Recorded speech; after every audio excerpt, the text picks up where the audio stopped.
All right, let's do this. I know everybody's thinking, oh Lord, we got to quit. We ain't got to quit. In verse 17, we're just going to read that one more time. We'll start there just for the sake of time. It says, which when they had taken up, they used helps, undergirding the ship, and fearing lest they should fall into the quicksands, strake sail, and so were driven. Right there in the when you look back and you see what it says, that says in 14, it says, but not long after there arose a great against it a tempestuous wind called Euroclydon. When you look up the verse, what the meaning of Euroclydon means, it's a northeaster. And if you're on the water, according to what they say, if you're on the water, northeastern is the worst kind of wind that you can get, the worst kind of storm you can get. But it said, and running under a certain island, which is called Crete, we had much work to come by the boat. And just the thought the Lord gave me was the fact that we've got much work to do in the church. And that's not physical work, that's a spiritual work. We have a lot of work that needs to be done. And we can see ourselves, we can look back over time. I know that you guys are older than I am and you've been in a little longer than me, but that tells you how far we've come. I can look at when I started out as a Christian and what I grew up in, and then we can look at it now and we can see that there's a lot of work that needs to be done. There's a storm that's raging, absolutely raging against the church today. It's everything else but Christianity.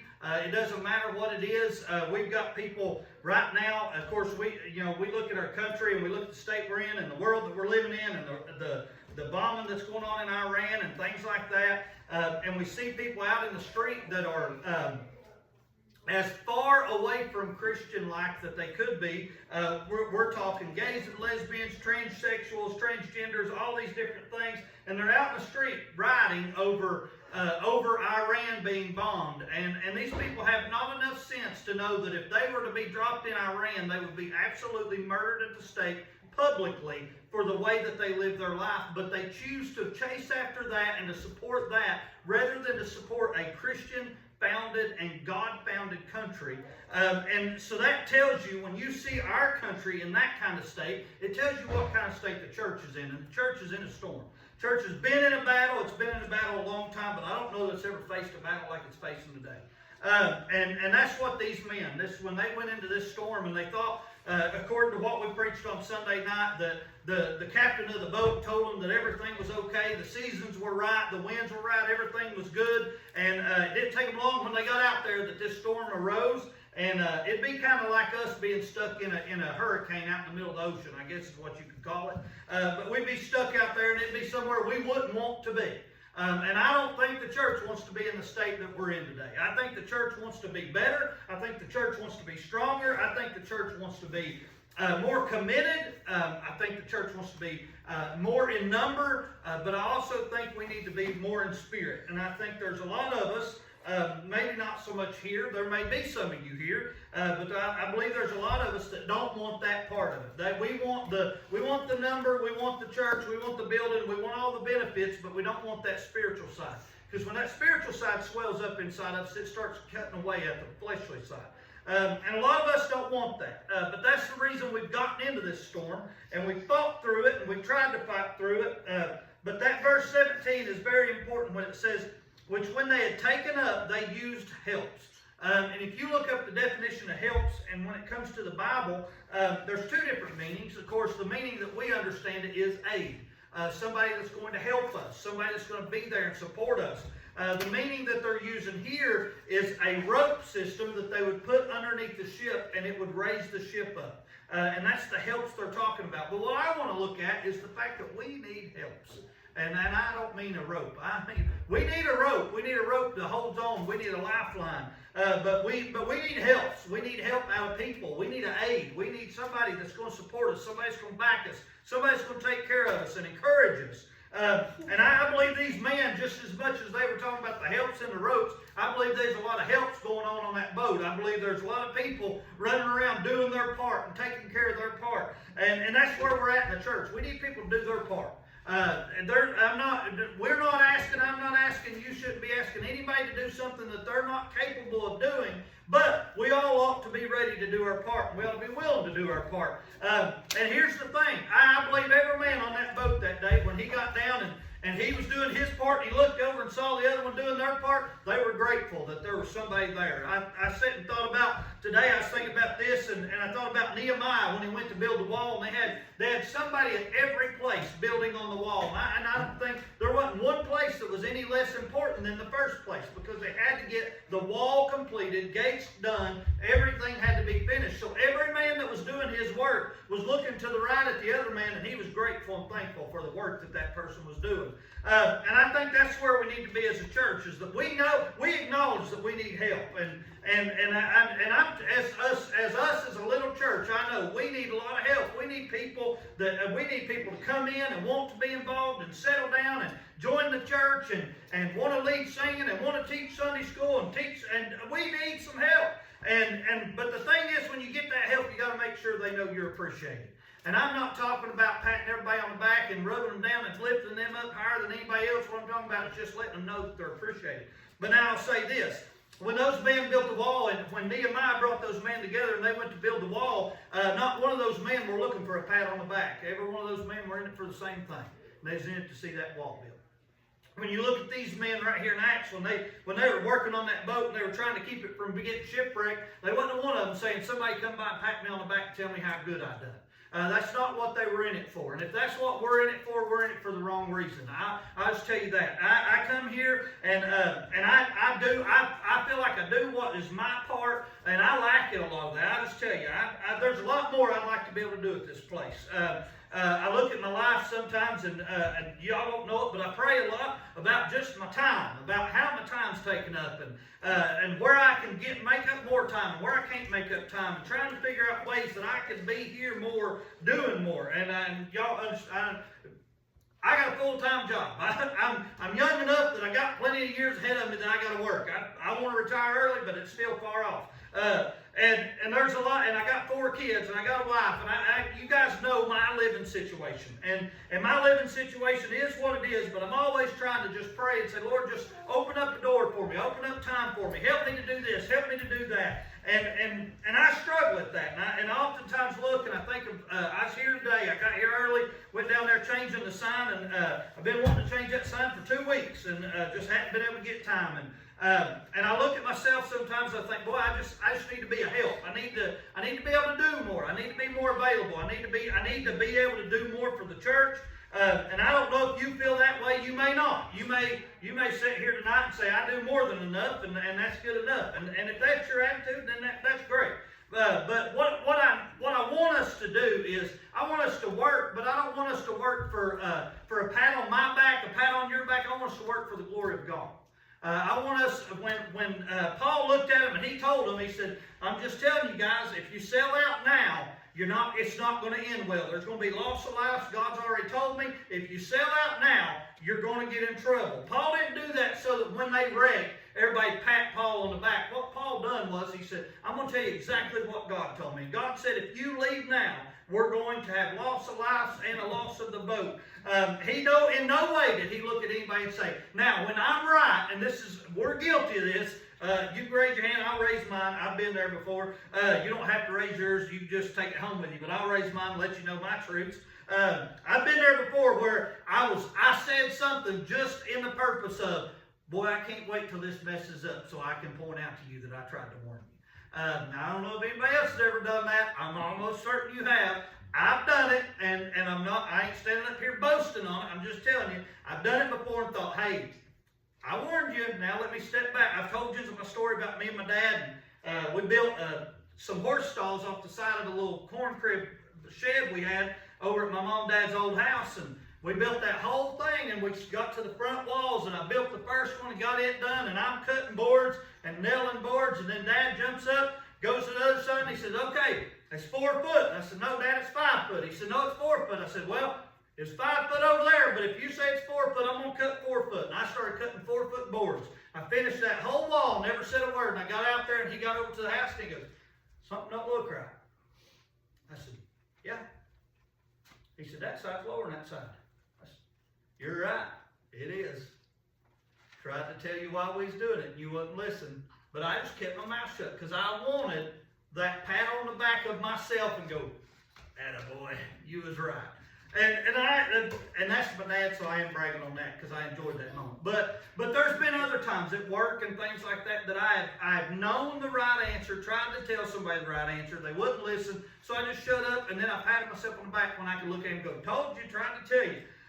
But that's not what Paul done it for. Paul didn't go in there and say, I'm trying to warn you guys, and if you go, we're going to wreck. No, what happened was, Paul was a prisoner on that boat, and because of Paul's faithfulness, and because of Paul's warning, and because of Paul trying to help and be a help to them, when they got to the island, they looked at him and said, hey, if you can leave, leave. Go ahead, get down in a boat, get down on whatever you can get, and get out of here. In other words, you let Paul go. But when you look at when it said that we need helps, they needed helps, and I believe we're in a place where we need help. And I believe we have help, and I believe we ought to encourage that help in the ones that want to help, but I also believe that we ought to make sure we're doing it for the right reason. When we were back here working on this 4-year, and we're not all the way done yet, but back there when we was doing our work, them guys will tell you every day when I got ready to leave, I said, see you guys tomorrow, thank y'all for working today, thank you for putting in the effort. And I tried to make it a point to do that. But if I was ever coming over here on a Saturday so that I could come in here on Sunday and stand at the back door while all of y'all walked by and patted me on the back for my work, I was doing it for the wrong reason. What I ought to have been doing it for is for the uplift of the church and the uplift of Jesus. And that's where we need to be. And that's what Paul was doing. And that's these men were looking and saying, hey, we'll do whatever it takes that we get this boat and we get everybody to safety. They tried every way they could think of it. And they said, we'll do whatever it takes to get these men to safety.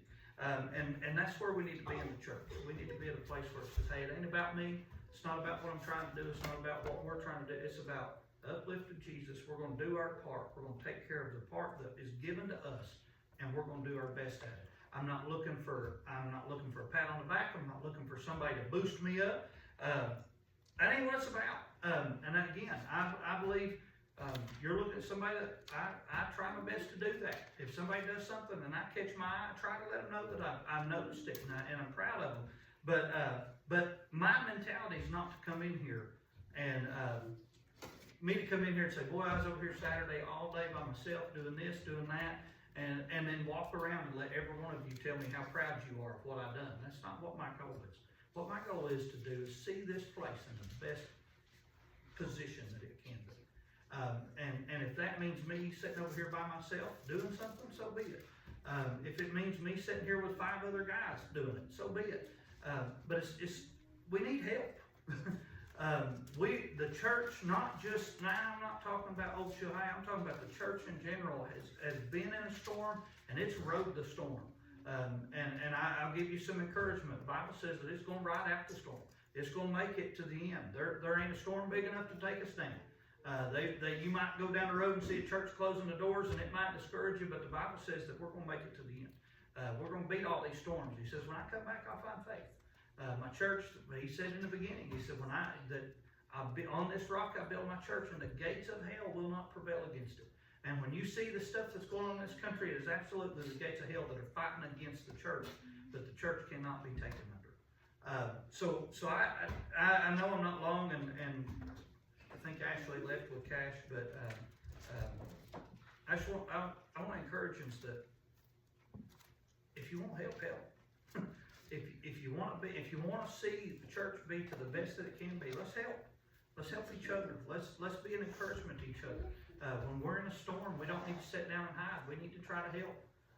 And that's the thought that the Lord gave me tonight is just in this one chapter of just that storm's going to blow up, and we've seen it. We've seen it in our church in the past couple of months with Vicki and battling with the deaths that she had, and then Miss Sue having deaths, and other people having situations. Just simple stuff to some people, but just challenges to us. That, at our home life or whatever it might be, just some little thing to anybody else, but it just causes a hindrance to us. And if that's there, we need people to help us. Like we were sitting at Amy's mom and dad's Thursday night, and somebody said, thank you for coming. I said, I'm just still in awe on the fact that God lets me be a part of something like this. it ain't, I'd be foolish not to take an opportunity to go be a part of something like that. And not one time did I go over there and go, boy, I'm going to show everybody up and everybody's going to pat me on the back. I just sat there part of the time going, how in the world are you letting me sit in a place like this? How are you letting me be involved in something like this? And then that just shows how good God is. But at the same time, we can look at each other and we can say, hey, if we get involved and we do our part and we get encouraged and we push each other, that's how good God can be. He'll bless that. He'll multiply that. He took them through. He looked at them and said, listen. Paul looked at them later.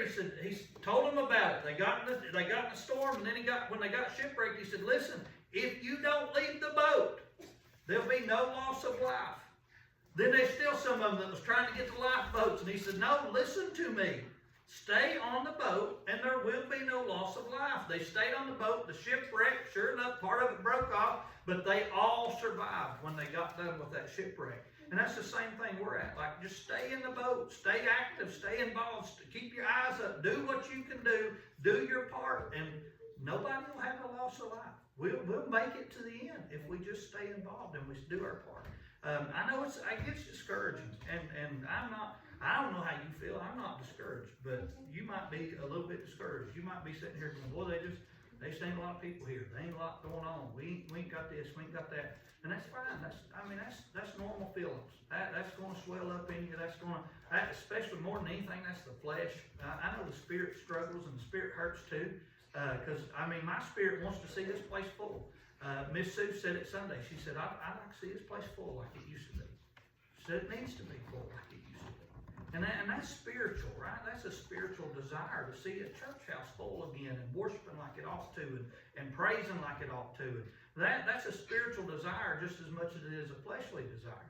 But a fleshly desire, a lot of times it'll get discouraged quicker than the spirit. And it'll look around and see people, you ain't got people coming, you ain't got this happening, you ain't got that coming.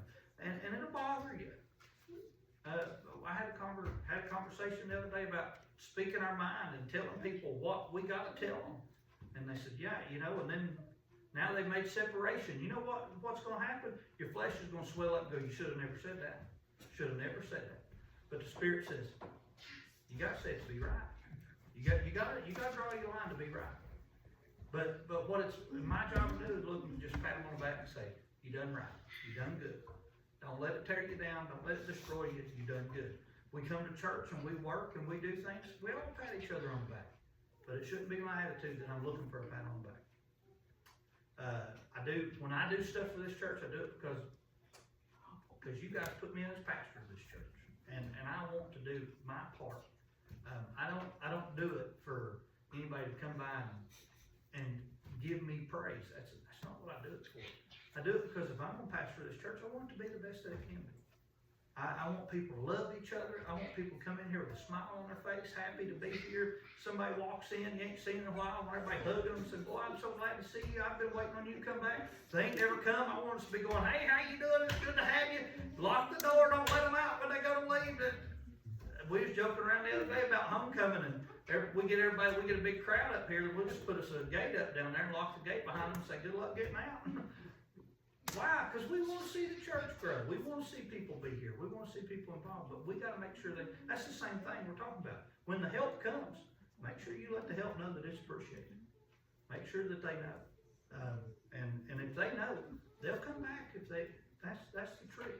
You get good help, and I keep coming back on Saturdays because almost every Saturday Randall goes and buys us pizza. I just keep showing up for more pizza.